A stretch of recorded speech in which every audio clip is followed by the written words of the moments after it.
This is June the 2nd, 2025. My name is Kevin Mulqueen. I'm a retired English teacher living in Ho Chi Minh City, Vietnam. Recently, I've been doing a series of videos about Thomas Hardy, who is one of my favourite authors. I love his novels, I love his poetry. I recently reread Tess of the D'Urbervilles and Jude the Obscure, and I posted something on Facebook about each of those. In the past, I've read The Mayor of Casterbridge a number of times, and I posted something about that. And the other one that I made a little video of was Far from the Madding Crowds, which I've read several times and which I really rate.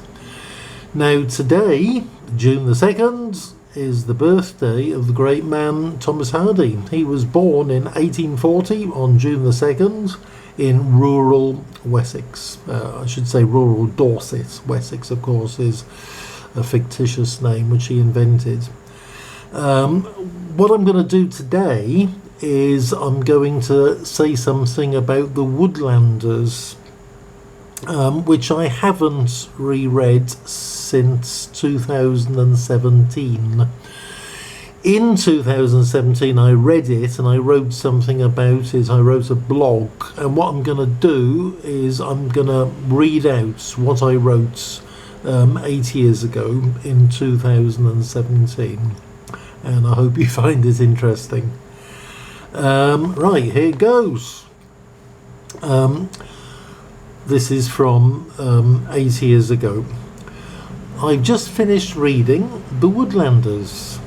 I read it in my 20s, but apart from the man trap, I remembered absolutely nothing about it. Therefore, reading it again was much the same as reading it for the first time. This was the 6th and final leg of my Hardy project to reread all his major fiction, namely, in chronological order, Far from the Madding Crowds, The Return of the Native, The Mayor of Casterbridge, The Woodlanders, Tess of the D'Urbervilles, and Jude the Obscure.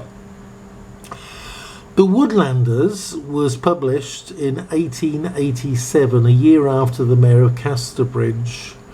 Out of the 14 novels Hardy wrote, it was his own personal favourite. However, I rate it as inferior to Tess the Mare and Far from the Madding Crowds.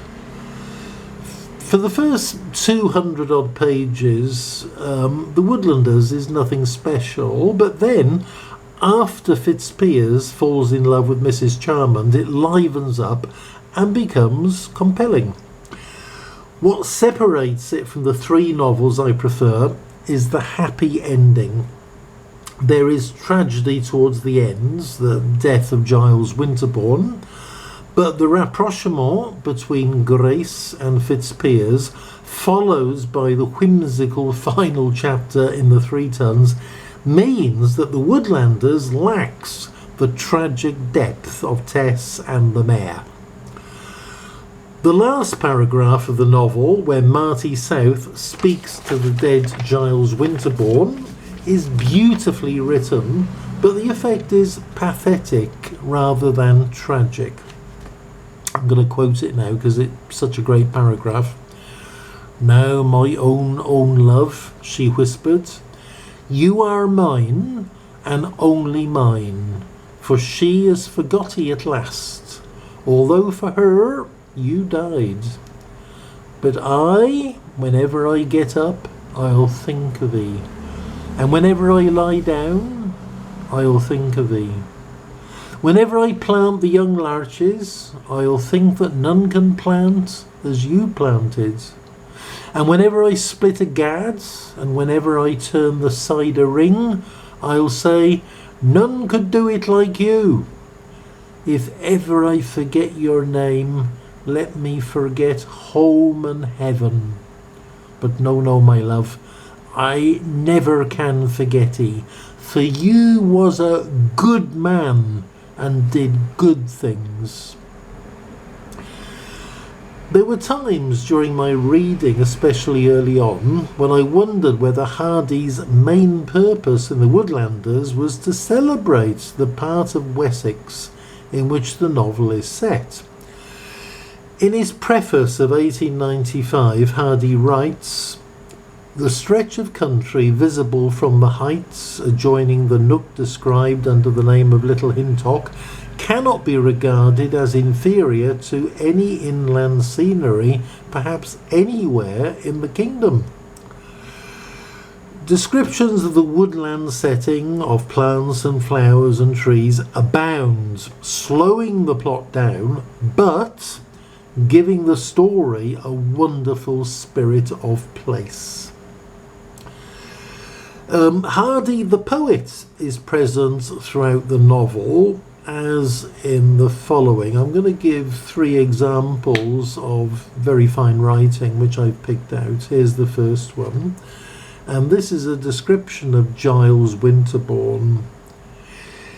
"He looked and smelt like autumn's very brother, his face being sunburnt to wheat colour, his eyes blue as cornflowers, his sleeves and leggings dyed with fruit stains, his hands clammy with the sweet juice of apples, his hat sprinkled with pips, and everywhere about him the sweet atmosphere of cider, which at its first return each season has such an indescribable fascination for those who have been born and bred among the orchards."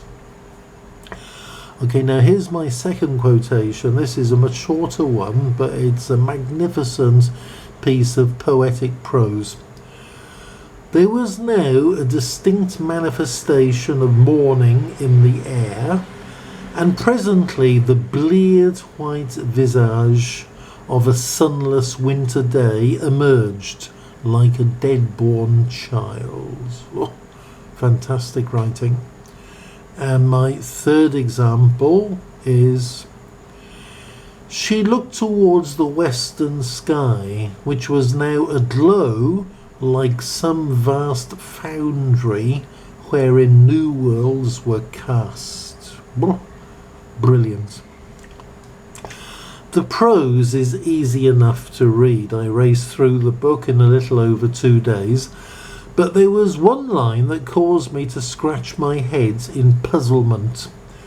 It is when Mrs. Charman whispers something in Grace's ear, causing the latter to react thus.